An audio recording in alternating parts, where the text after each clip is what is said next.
Philanthropie.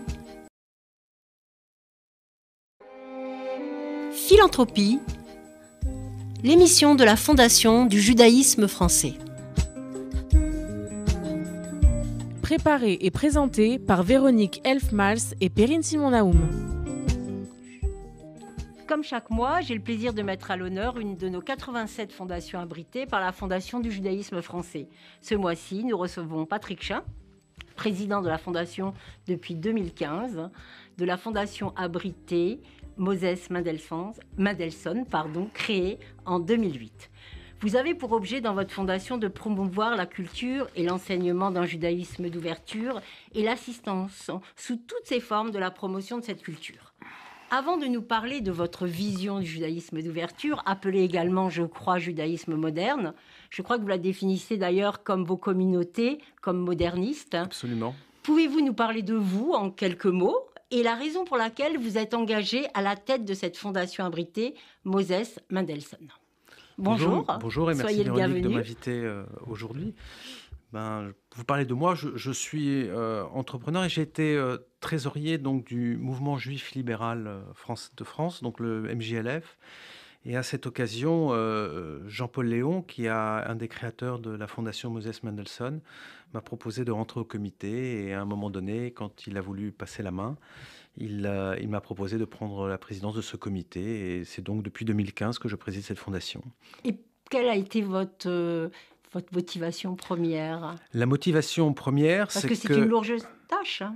La motivation première, c'est que, en fait, les communautés, même modernistes, parlent peu entre elles. D'accord. Et que, à travers une fondation qui est un aspect philanthropique, mais aussi financier, c'était un lieu où toutes les communautés étaient assises autour de la table et discutaient le même langage, de la même chose, et toujours alignées. Donc moi, c'est ce qui m'a intéressé et ce qui m'a interpellé. Et donc je me suis dit, c'est peut-être un bon moyen justement de créer des liens et de tisser des liens entre les communautés, qu'elles soient modernistes, entre elles. Et voilà. Comme on le verra, la Fondation Moses Mendelssohn fait énormément de choses. Donc, on va essayer d'organiser parce que les actions, les programmes sont très vastes. Donc, on va essayer de présenter ça aux auditeurs. Mais comme vous le dites, et j'entends bien ce bridge, ce pont que vous voulez faire entre toutes ces actions, parce que quand on est de l'extérieur, il semble que c'est un peu protéiforme. Et d'ailleurs, dans une communauté juive qui est aussi un peu protéiforme, pouvez-vous nous expliquer ce que vous entendez justement par judaïsme d'ouverture ?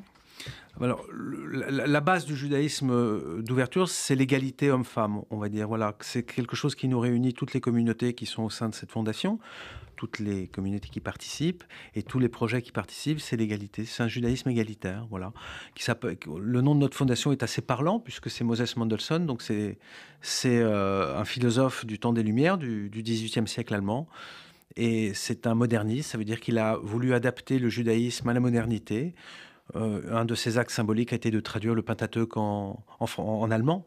Donc ça montre ouvert un peu, à tous, quoi. Une accessibilité à tous. Voilà, d'avoir accessibilité à toutes et surtout, on va dire un peu de sortir les Juifs de leur ghetto et de s'ouvrir un peu au monde qui les entourait et au monde moderne. Alors quand vous dites égalitaire, moi j'entends genré. Est-ce que le genre, est-ce que c'est particulier le traitement homme-femme? Parce que quand vous dites égalitaire, c'est vrai qu'on entend égalité homme-femme. Parfois dans le judaïsme, on peut peut-être les femmes qui prient en haut, les femmes sont parfois, même si on le comprend plus ou moins, on l'interprète différemment. Est-ce qu'il y a aussi un genre le genre est traité de manière particulière? Non, c'est un égalité homme-femme dans les communautés qui font partie qui ont créé, on va dire, la fondation Moses Mendelssohn. Il y a des rabbins femmes, par exemple. Vous avez Delphine Horviller qui a été au MJLF, maintenant Judaïsme en mouvement. Vous avez Florian Chimsky. Qui est un rabbin qui a été formé ma sortie également.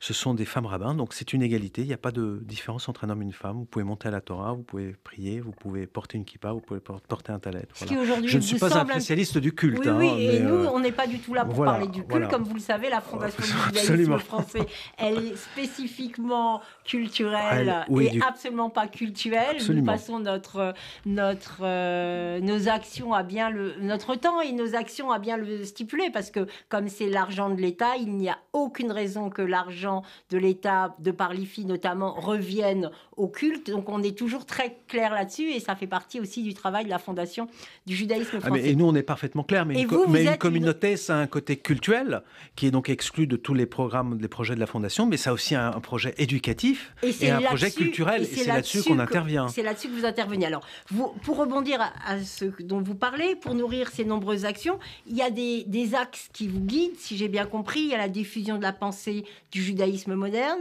il y a le soutien de la jeunesse, le soutien de l'éducation et la lutte contre l'antisémitisme et la discrimination. Et pour cela, vous avez mis en place de nombreux programmes très variés, dont un grand pôle qui serait l'école juive moderne pour véhiculer toutes ces actions, ces actes, votre vocation. Pouvez-vous nous parler de cette école juive moderne qui pour vous, est votre quotidien, mais dont les auditeurs ne connaissent peut-être pas encore vraiment la vocation et la spécificité de cette école? Alors, l'école juive moderne a été créée en 2006 sous l'impulsion du rabbin Rivon Grigier, donc de Hadat Shalom. Et c'est une école qui s'est voulue moderne, qui a été appuyée également par le créateur de la Fondation Moses Mendelssohn, Jean-Paul Léon, qui financièrement a permis le développement de cette école. Et c'est en fait une école qui est ouverte. Elle est ouverte sur toutes les tendances du judaïsme et également toutes les disciplines.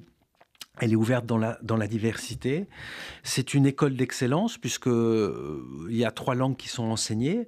Donc nos élèves sont trilingues, ils parlent anglais, hébreu et français, et anglais. Donc ils sont meilleurs que les Je ne dis pas qu'ils sont meilleurs, mais parce que l'anglais est toujours un petit peu. Quand j'entends quelques parents d'élèves, quand ils voyagent en Israël, ils sont assez efficaces et surpris du niveau. Mais c'est aussi très exigeant au niveau des disciplines, puisque au niveau des sciences, au niveau des disciplines artistiques. Et c'est une école qui est moderne et égalitaire. C'est quelque chose qui est important. Et surtout, elle est ouverte sur la cité. C'est-à-dire qu'elle est ouverte sur le monde, ouverte sur la cité. C'est pas une école qui est renfermée sur elle-même, c'est une école ouverte sur la cité. Par exemple, cette année, je crois que les élèves d'un certain niveau de classe ont fait des visites régulières aux maisons de retraite et du quartier, etc. Donc c'est une maison qui est incluse dans la cité, et c'est une école également qui s'inscrit dans la République. Voilà. Et donc c'est là quelque que vous êtes chose en qui est lien important. avec la Moses Mendelssohn, qui lui s'est ouvert sur la cité. Donc vous continuez, vous perpétuez cette tradition. Alors peut-être dites-nous où elle se situe, parce que... Elle se situe dans le 17e, rue Guillaume Tell. Elle a 210 élèves, Voilà. Une longue liste d'attente pour entrer. Elle a 8 niveaux, ça va de la petite section au CM2. Et surtout, elle ouvre son collège parce que pour continuer, pour accompagner les élèves. Il y a une demande, surtout ensuite, et vu le niveau des élèves et vu les collèges vers lesquels ils se dirigent, on a décidé donc d'ouvrir le collège l'année prochaine. Première classe, donc je crois que c'est une classe de 6e qui ouvre l'année prochaine. Et dans ce cadre-là, effectivement, la Fondation Moses Mendelssohn aide le JM maintenant depuis quasiment sa création, depuis la création, dans tout ce qui est ces programmes qui ne sont non cultuels, non liés au judaïsme, mais ces programmes, on va dire, liés à l'éducation de l'école. Donc, à côté de cette école juive moderne, qui est vraiment, je pense, un des gros projets, quoi, c'est un des gros programmes de l'école, tout comme le Lab Ténoua, qui est là. Voilà. Alors, à côté de ça, pour qu'on comprenne bien, il y a l'école juive moderne, et puis il y a GEM, Judaïsme en mouvement. Absolument. Alors là, vous avez un autre grand pôle culturel et social. Il ne faut pas l'oublier non plus. Vous faites à la fois du culturel et du social. Et dans le culturel, vous avez le Lab Ténoua, dont vous allez nous parler parce que déjà, ça sonne bien à l'oreille. Ça s'appelle... Alors, le Lab Ténoua, c'est un programme à part qui est mené, qui est autour des ateliers menés par Delphine Horviller au sein de Ténoua, de la revue Ténoua, qui a un site internet. Ça, c'est quelque chose de culturel. Et c'est un des programmes que l'on finance également pour diffuser la pensée le judaïsme moderne. Donc ça, c'est quelque chose. Et à part cela, dans nos communautés, donc Judaïsme en mouvement, dans sa partie culturelle et éducative, a un programme qui s'appelle J'aime le Lab, qui est une plateforme qui vise surtout à accompagner les jeunes dans leur choix professionnel. D'accord ? Donc c'est un c'est constitué d'une part par un lab l'emploi. Okay, c'est un des programmes qui permet de mettre en relation les jeunes avec les entreprises et les entrepreneurs pour trouver des stages, des alternances ou même des emplois. D'accord, à travers les professionnels membres de Judaïsme en Mouvement. Vous avez aussi des ateliers de coaching professionnel pour aider les jeunes justement à s'épanouir dans leur vie professionnelle ou à préparer un CV ou à préparer un entretien ou à faire un point sur la carrière au sein de l'entreprise. Et vous avez également quelque chose qui s'appelle J'aime ma start-up, qui est un programme qui donne 2 prix de 20 000 € à 2 entrepreneurs. Tous les ans et qui est constitué avec un jury de professionnels qui coachent les entrepreneurs.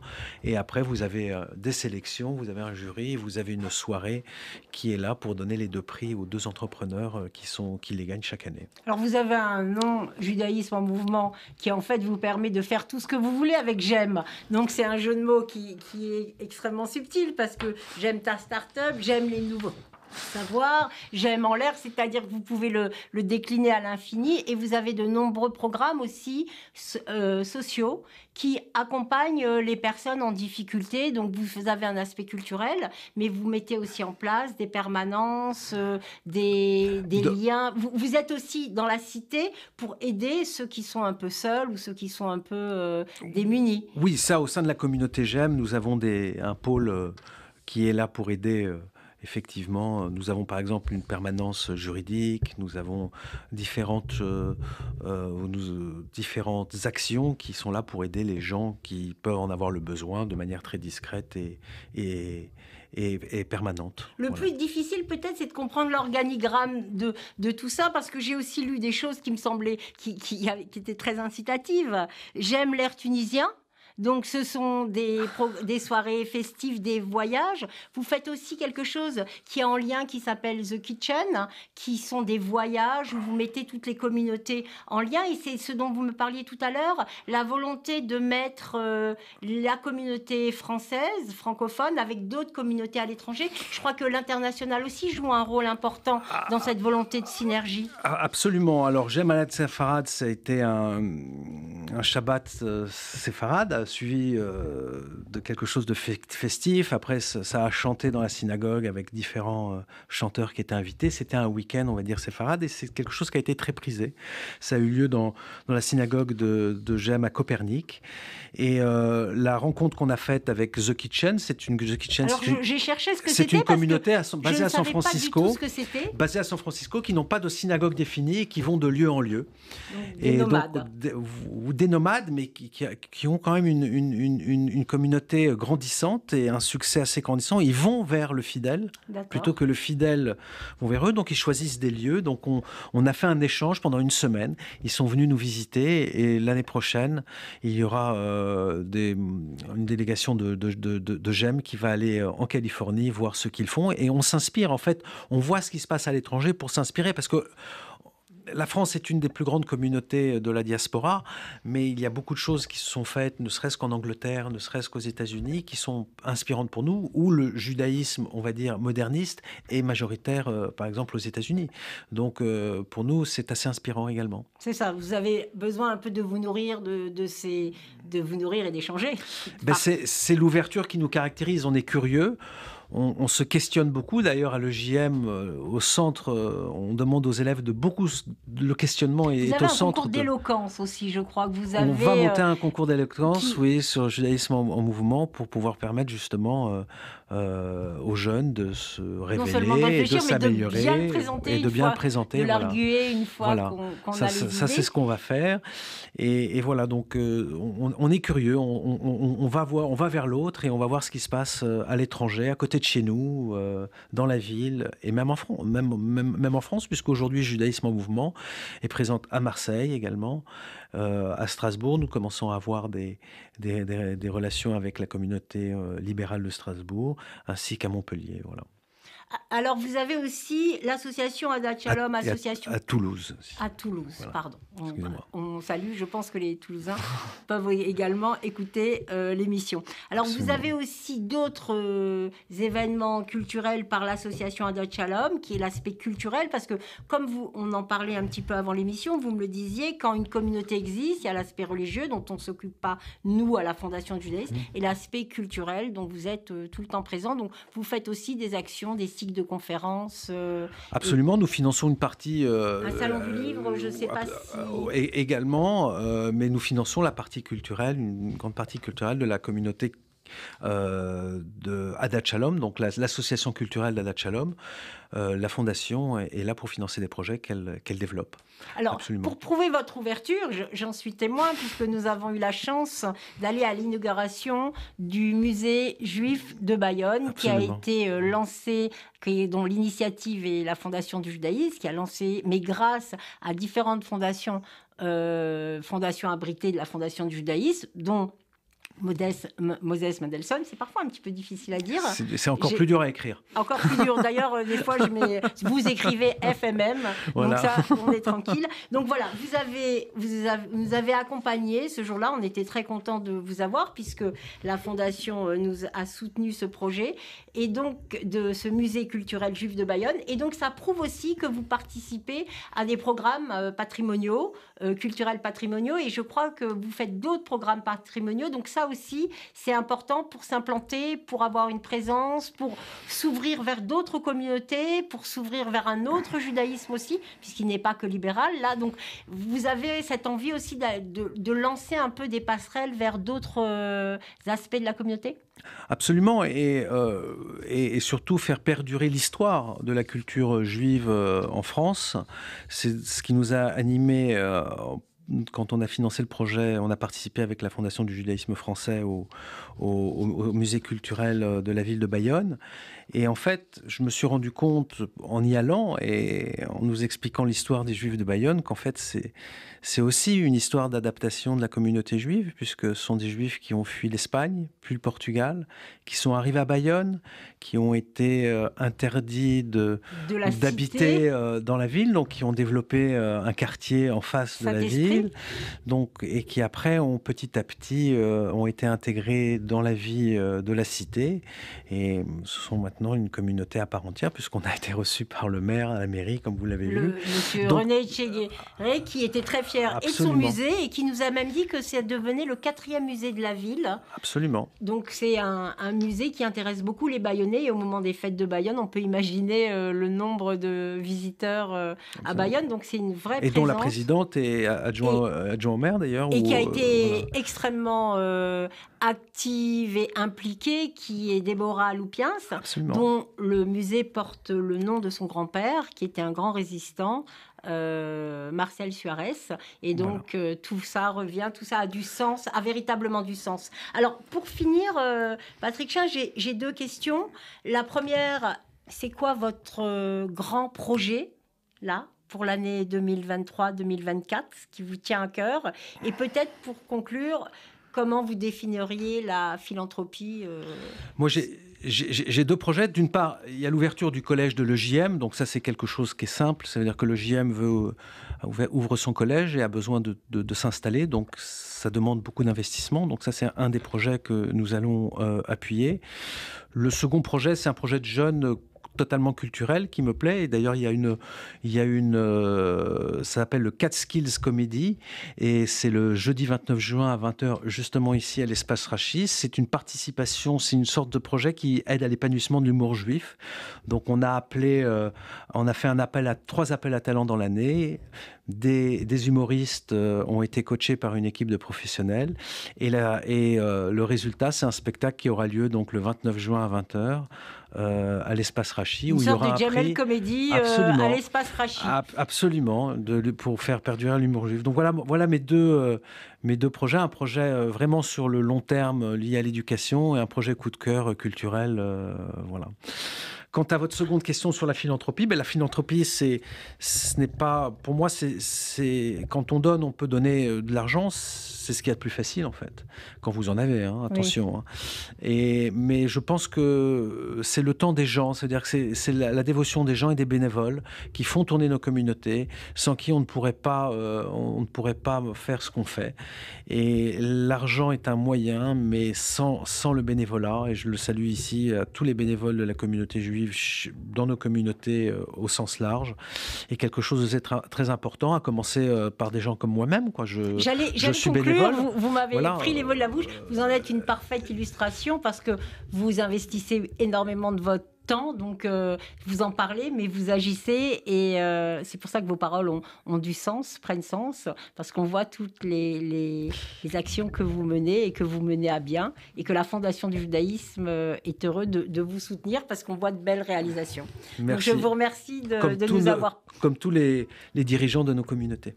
Merci beaucoup pour votre présentation. Et tout de suite, nous allons recevoir, comme chaque semaine, notre directeur administratif et financier, Rémi Serrouillat, pour sa chronique. Bonjour à toutes et à tous. Savez-vous ce qu'ont en commun la Silicon Valley Bank, la First Republic et la Signature Bank? Eh bien, ces 3 banques américaines ont déposé leur bilan durant ces 3 derniers mois. Étonnant, n'est-ce pas? Tout a commencé le 10 mars 2023 par la Silicon Valley Bank, la SVB. Spécialisée dans le financement des startups et des sociétés de crypto-monnaies, elle s'est prise de plein fouet la chute des valeurs de technologie, ce qui a poussé ses clients à retirer leurs fonds. Mais la banque avait placé ses liquidités en obligations à long terme, qui se sont vite dévalorisées du fait de la hausse des taux d'intérêt. Devant l'impossibilité pour la banque de restituer leurs fonds aux déposants, la faillite devenait inéluctable. 3 jours après, le 13 mars, c'était le tour de la Signature Bank, également spécialisée dans le financement des startups. Elle dépose le bilan pour exactement les mêmes raisons. Enfin, début mai, c'est la First Republic Bank qui est victime de retraits massifs de ses déposants suite à des rumeurs de difficultés structurelles. Elle fait également faillite. Mais que se passe-t-il donc dans le secteur bancaire? Hécatombe, risque systémique, risque de contagion de l'ensemble des banques? Allez, osons poser la question, devons-nous craindre pour nos économies? Eh bien, ce qui est sûr, c'est que les valeurs bancaires sont sous pression. La hausse des taux d'intérêt a quelque peu réduit la valeur de leurs actifs. Elles sont donc plus vulnérables en cas de retrait massif.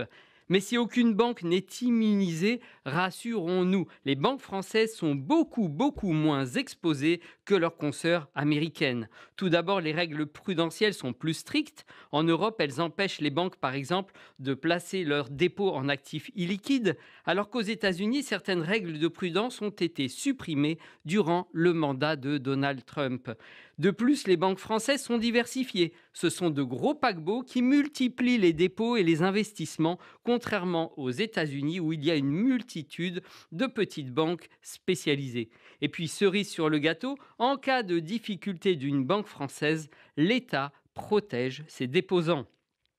Alors, à l'approche des vacances, partons rassurés. Comme le répète notre ministre de l'économie, les banques françaises sont solides, elles sont résilientes. Il n'y a pas d'alerte et pas d'inquiétude particulière à avoir. Merci à vous et bonne journée. En seconde partie d'émission, nous avons le plaisir de recevoir le philosophe Marc Crépon pour son journal de Moldavie aux éditions Verdier, interviewé comme chaque mois par Perrine Simon-Naoum. C'est à vous. Marc Crépon, bonjour. Bonjour. Je voudrais finir cette série philanthropie en donnant la parole à un philosophe et à un écrivain. Marc Crépon, vous êtes philosophe, vous êtes directeur de recherche au CNRS, vous avez dirigé le département de philosophie de l'École normale supérieure rue d'Ulm, vous y enseignez toujours et on vous connaît, on vous a souvent reçu sur cette antenne pour vos réflexions sur la violence des autres, la violence de la langue, les violences sexuelles. Vous avez publié chez Odile Jacob successivement, et j'ai plaisir à le rappeler, La vocation de l'écriture, Inhumaine condition, L'épreuve de la haine, Le désir de résister à un esprit critique de notre temps, et plus récemment chez d'autres éditeurs, l'héritage des langues ou ces temps-ci. Mais c'est aujourd'hui pour le journal de Moldavie, 1987-1988, juillet 2022, que vous publiez aux éditions Verdier, que j'avais envie de m'entretenir avec vous. Dans ce journal dont vous allez nous raconter l'histoire, vous nous permettez de réfléchir sur ce que les pouvoirs autoritaires font aux relations que nous entretenons avec les autres et avec le monde, avec nous-mêmes aussi, au moment où, évidemment, notre actualité quotidienne demeure marquée par la guerre en Ukraine, les destructions matérielles et physiques, morales aussi qu'elle suscite, et qui pourraient nous conduire à nous inquiéter de l'avenir. Or, ce journal de Moldavie, et c'est ce que je voulais souligner pour commencer cette émission, ce journal de Moldavie vient nous donner des raisons d'espérer, finalement. Nous verrons pourquoi. Raison d'espérer dans les nombreuses ressources que nous trouvons dans les autres, mais aussi en nous-mêmes et dans l'écriture.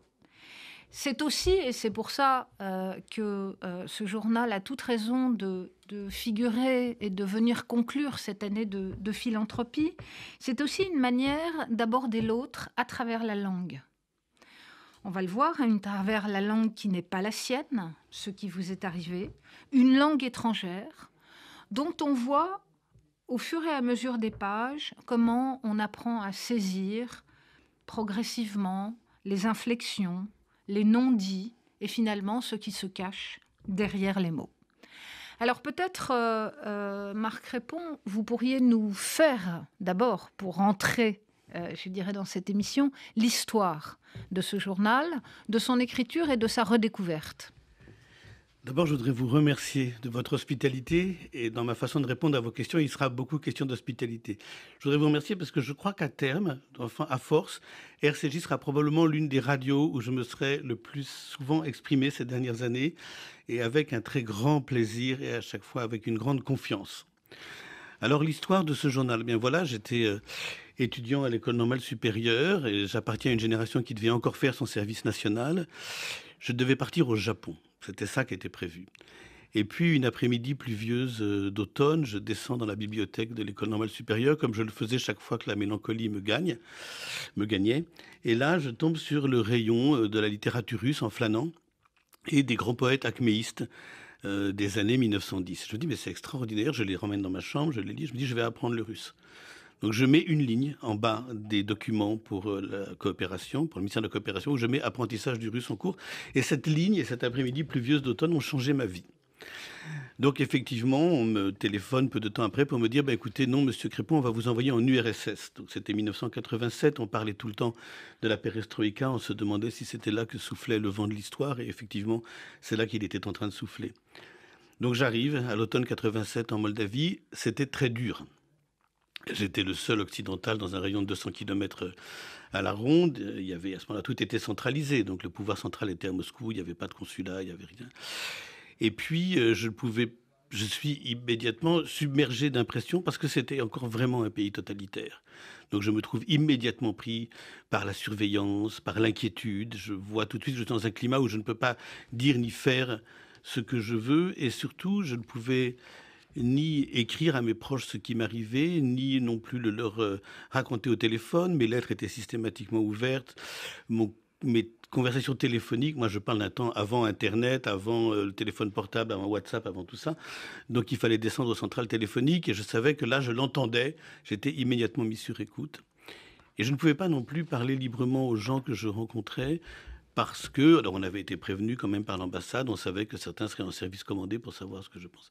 Donc je me suis mis à écrire un journal qui était comme une écriture de survie, comme une sorte de façon d'abord de distraire la solitude, d'occuper le temps. Et ce journal était une terrible source d'inquiétude parce qu'au fur et à mesure que le temps passait, les gens me racontaient des choses quand la confiance est venue, que je transcrivais dans ce journal qui donc est rempli de récits des 40 années qui ont précédé. Et donc je le gardais tout le temps sur moi. Au bout d'un moment, donc j'avais dans une besace que je traînais avec moi, un cahier, puis 2 cahiers, puis 3 cahiers que je portais. Et donc à la fin de la première année, je rentre en France et je mets ces cahiers dans un tiroir. Et je ne les ai pas réouverts pendant 35 ans. Je savais qu'ils existaient. Je ne les ai pas réouverts pour un tas de raisons. Et puis, très étrangement, peut-être en décembre 2021, je me décide à les sortir des tiroirs et à les transcrire avec plein de surprises. D'abord, j'avais refoulé le plus difficile. Il y avait beaucoup de choses que j'avais oubliées. Deuxièmement, que c'était plus poétique que ce que je savais pouvoir écrire. Et troisièmement, que tous les thèmes de recherche que vous avez rappelés tout à l'heure étaient déjà présents dans ce livre. C'est-à-dire qu'en fond, c'est comme si je n'avais fait que tirer les ficelles depuis plus de 30 ans. Mais le plus surprenant, c'est qu'il est partout dans ce journal question de la prédation du pouvoir central sur les républiques périphériques, c'est-à-dire du caractère colonial de l'Union soviétique, que nous avons oublié avec le temps, que nous avons oublié depuis 1991 et qui nous est revenu en pleine face depuis maintenant un peu plus d'1 an, depuis 1 an et demi. Et donc je livre, je voulais absolument les éditions Verdier pour un tas de raisons, donc je leur envoie le manuscrit. Ils me donnent leur réponse positive et ça a correspondu à quelques jours près au déclenchement de la guerre en Ukraine qui a donné évidemment à ces réflexions une toute autre résonance. Et puis quand même, voilà, ce journal est tracé par une grande histoire d'amour. Et donc à la fin, l'éditrice, en juillet 2022, me dit « Bon voilà, le manuscrit est prêt, on va le publier ». Mais quand même, on est un peu frustré parce que on voudrait savoir comment ça se termine l'histoire. Je comprends que ça veut dire on veut savoir si dans le fond, cette jeune femme, vous avez fait votre vie avec elle ou pas. Alors je dis « mais moi, je ne peux pas écrire un récit, mais voilà, je retourne en Moldavie. Donc je vais évoquer les personnages.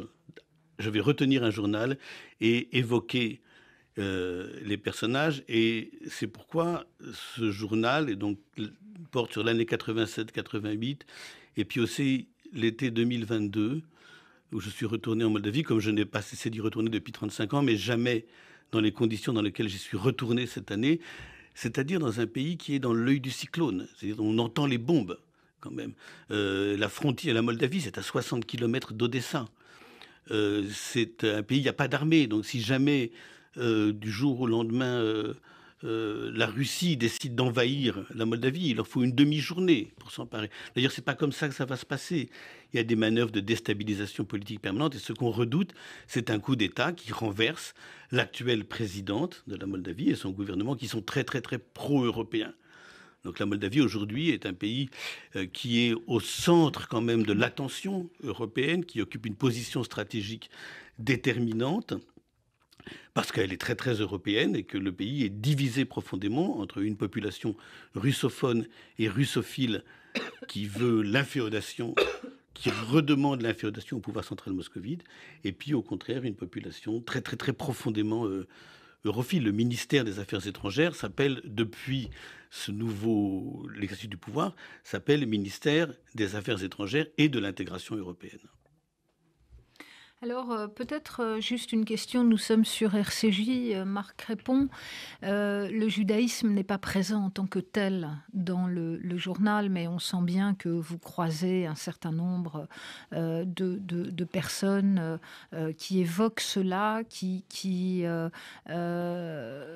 et le judaïsme est peut-être l'un des signes également de cette volonté d'intégration européenne, c'est-à-dire de récupération d'une histoire. Nous en parlions tout à l'heure à propos, vous m'avez parlé du ghetto, de récupération d'une histoire que l'Union soviétique voulait taire. Alors, oui, c'est-à-dire que je le raconte à un moment dans le journal où ça apparaît, c'est où je cherche quand même auprès de mes interlocuteurs à l'université, des étudiants, des professeurs. Je leur demande, parce que voilà, j'ai quelques connaissances historiques, évidemment je sais les grands pogroms qui se sont produits en Moldavie. Je sais aussi à quel point la population juive était extrêmement importante. On parle de 40% de la population en Moldavie au début du XXe siècle. Et donc je m'en enquière un peu et je n'arrive pas à savoir ni où se trouvaient les synagogues, ni où se trouvait le ghetto. Et puis, alors au bout d'un moment, je sais quand même, parce qu'on m'explique un peu, je rencontre des intellectuels qui me disent. Et puis j'ai vu une évolution se produire. Et aujourd'hui, par exemple, si vous arrivez en Moldavie, il y a des tours organisés en plusieurs langues par des étudiants en histoire. Et leur visite commence par les traces du ghetto juif à Chisinau. Ils sont très informés, ils vous montrent où étaient les lieux où d'ailleurs se sont produits effectivement les pogroms. Et puis aussi, ce qui m'a beaucoup surpris, et avec ce qui était une surprise heureuse, c'est qu'il y a un musée de la ville qui se trouve dans l'ancien château d'eau, qui domine l'université où j'ai enseigné pendant 2 ans. Et au dernier étage, il y a une salle d'exposition temporaire. Et j'y suis retourné au printemps, à nouveau, là, il y a tout juste 2-3 mois. Et l'exposition temporaire était consacrée sur tout un étage au pogrom de 1903. Et ça, avec des documents, avec des photos, avec quelques documents d'archives aussi, des témoignages de l'époque. Et ça, je trouve que c'est extrêmement important parce que ça montre une évolution qui aura été très lente, très laborieuse, de réappropriation de l'histoire et d'intégration quand même à l'histoire commune de la ville et du pays, l'intégration de la population juive, de cette longue histoire, voilà. Alors, cette longue présence du judaïsme en Moldavie. Et alors, quelque chose qui est là, c'est que moi, je n'arrête pas de rencontrer, encore aujourd'hui, dans les locaux de cette antenne, je n'arrive pas de rencontrer des gens qui me disent « Ah, mais moi, j'ai un grand-père, moi, j'ai une partie de ma famille qui vient de Moldavie. Je croise des philosophes, des étudiants qui me disent « Ah, mais oui, mais moi aussi, j'ai un lien historique, familial, profond avec ce pays qui est devenu un peu le mien aussi, qui est grand comme 2 départements français, qui est un pays magnifique. Et voilà. Avec votre permission, je lirai peut-être un petit passage, Marc Crépon, du journal.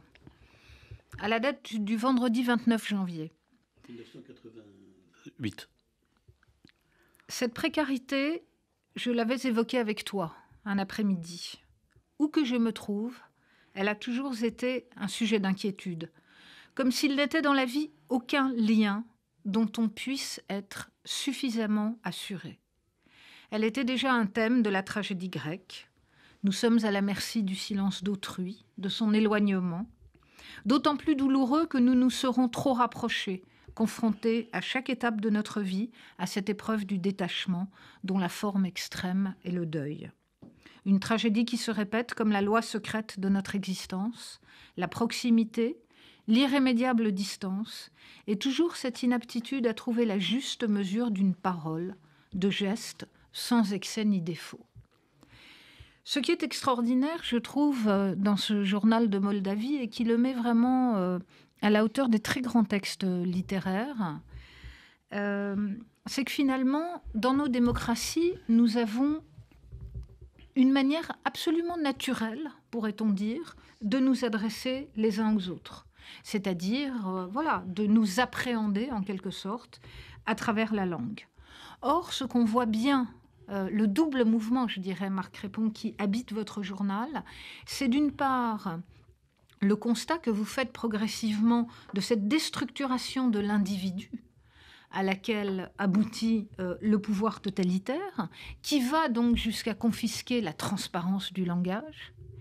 Et finalement, cette reconquête que vous allez faire à travers l'écriture d'un individu qui tente de retisser donc des relations avec les autres.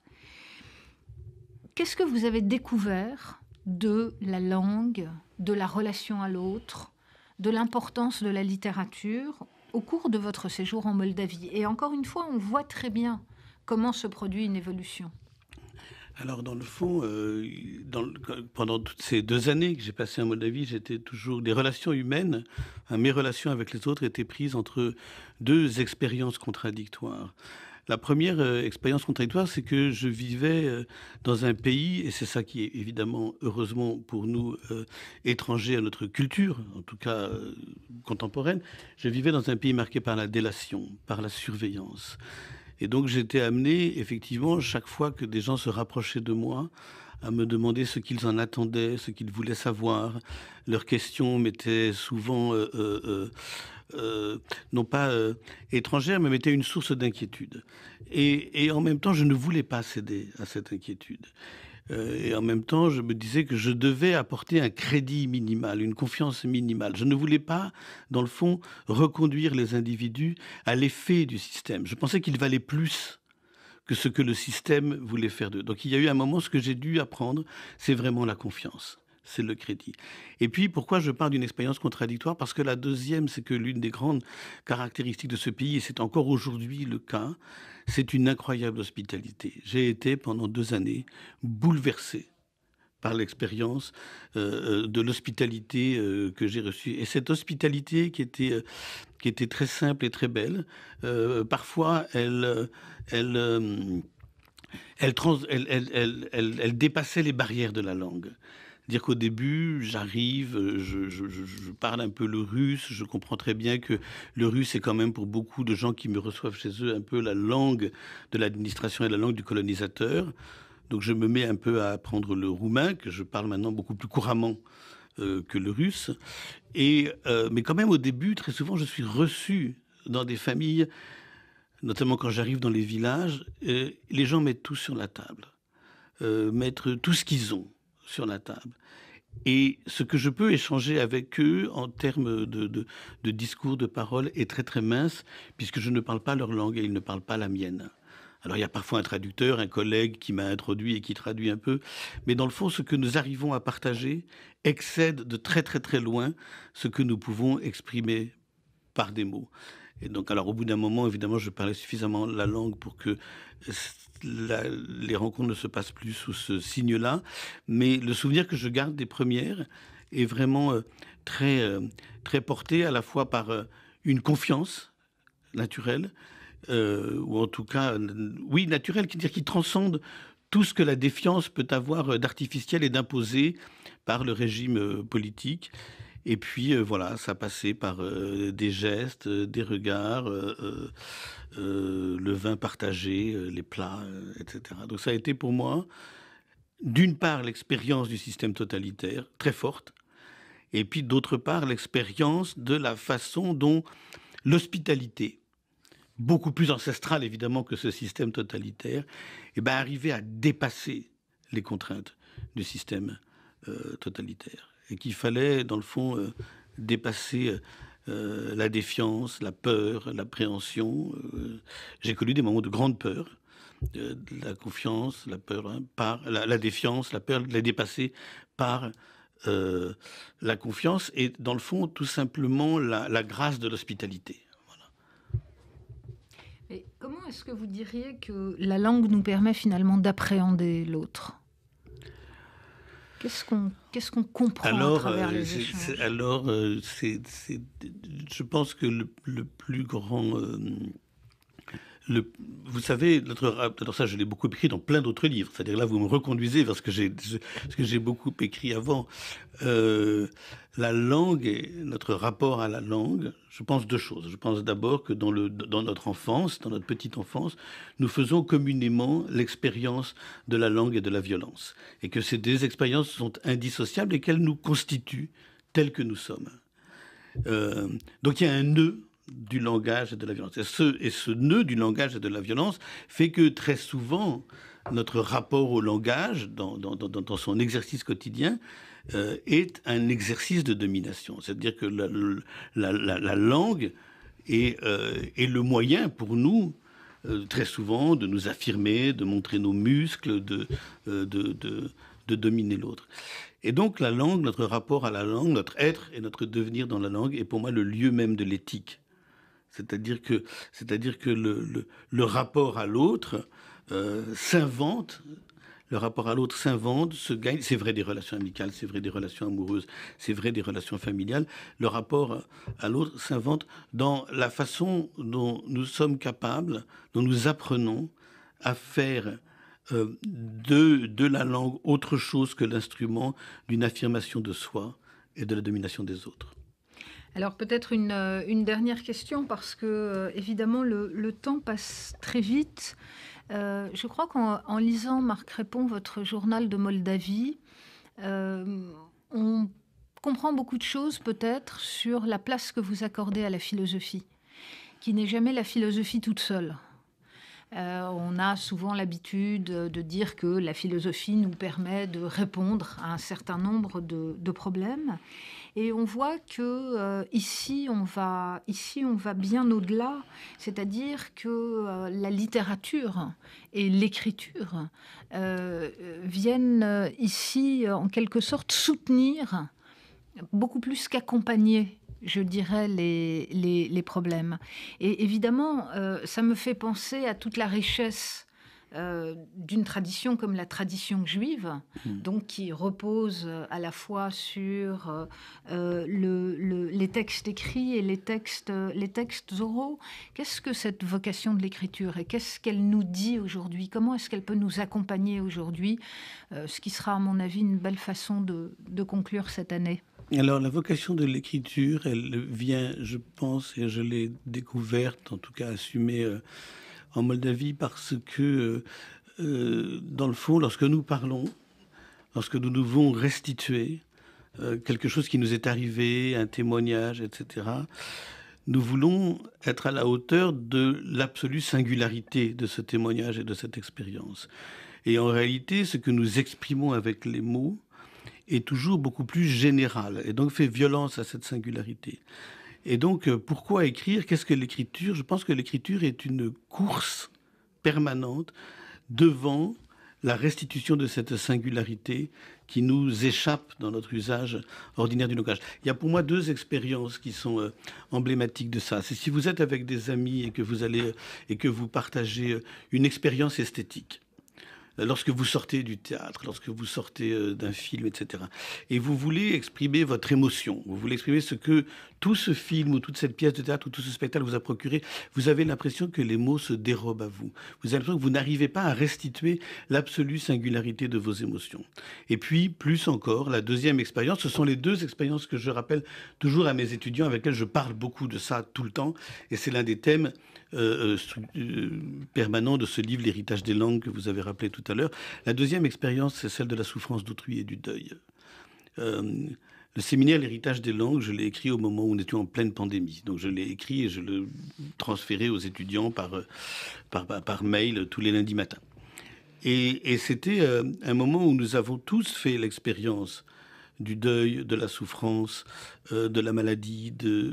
Et lorsqu'elle venait jusqu'à nous, il était très très difficile face à ceux qui nous faisaient part de leur tristesse, de leur chagrin, de leur deuil, d'être à la hauteur de la singularité de leur souffrance et de leur expérience.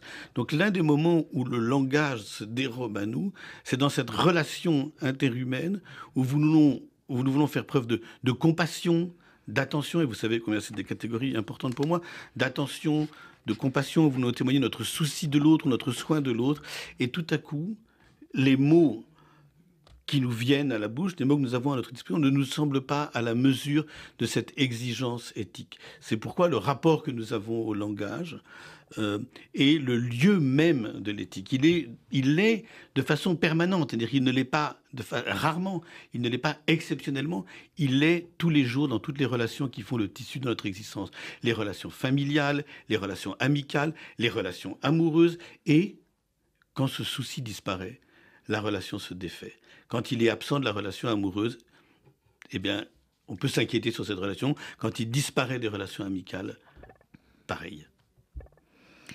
Merci beaucoup, Marc Crépon. Je voudrais laisser le dernier mot au Journal de Moldavie, si vous me le permettez. Chișinău, 18-23 avril 1988. Je n'aurais eu ces jours-ci pas même une heure pour écrire dans ce cahier. Alors que rencontres, récits, nouvelles expériences, tout m'y incitait. Il aura fallu attendre 6 mois pour que la mémoire des heures les plus sombres me parvienne. Jusqu'alors, je n'avais pas eu accès aux souvenirs des exécutions, des déportations, de la famine de l'année 1949, sinon sous la forme très abstraite d'articles dans les journaux qui dénoncent les excès du stalinisme, sans pour autant en tirer les conséquences, et voudraient faire croire aux plus naïfs que la page est tournée. Mais quels que soient les gens que j'ai pu croiser, il semblait toujours que personne n'avait été directement touché dans sa famille. Du moins, ne m'en parlait-on pas. Je me gardais quant à moi de poser des questions. Depuis quelque temps, les langues se délient. Il n'est personne qui n'ait eu un frère, un oncle, un grand-père et souvent plusieurs membres de sa famille déportés en 1940, morts de faim en 1949, quand des brigades spéciales déferlèrent sur les campagnes pour les razzier, privant le peuple des céréales jusqu'au moindre sachet pour rassasier la capitale, mais aussi pour briser toute résistance, comme cela s'était fait une vingtaine d'années plus tôt en Ukraine.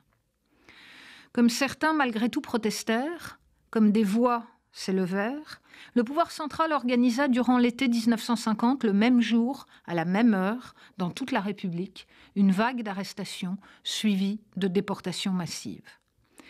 Pour la mener à bien, on fit appel à des régiments venus d'Asie centrale qui s'abattirent sur les campagnes, comme un fléau, rassemblèrent hommes et femmes à Chisinau, les parquèrent dans des wagons à bestiaux, dans des conditions telles que beaucoup moururent durant un interminable trajet. Merci Marc Crépon. Merci à vous beaucoup. C'était Philanthropie, l'émission de la Fondation du judaïsme français. Retrouvez-nous tous les 4e jeudis du mois à 13h sur RCJ.